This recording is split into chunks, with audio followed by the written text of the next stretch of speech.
Which one of the following statement is not true, इसमें से जो गलत है वो हमको टिक करना है। Option A, the same force for the same time causes the same change in momentum for different bodies. Different body से हम समझ लेंगे कि उनका मास अलग अलग है। ऑप्शन ए के हिसाब से हम जानते हैं फोर्स का फॉर्मूला होता है D P divide by D T, यानी डी पी का फॉर्मूला हो जाएगा force times of D T.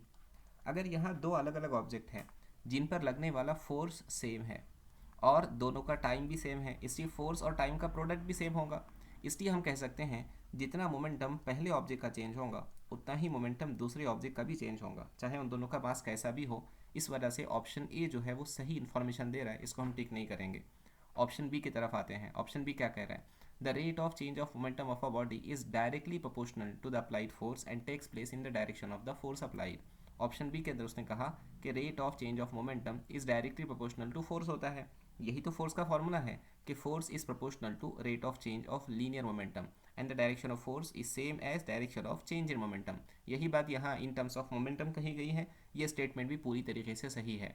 Option C की तरफ आते हैं। ऑप्शन सी में क्या कह रहा है? The greater opposing force is needed to stop a heavy body than a lighter body in the same time if they are moving with the same speed. तो दोनों की स्पीड सेम है। हम अगर फोर्स का फॉर्मूला देखें तो force is equal to rate of change of linear momentum है, राइट? यानी फोर्स इनटू टाइम बराबर हो जाएगा लीनियर मोमेंटम के।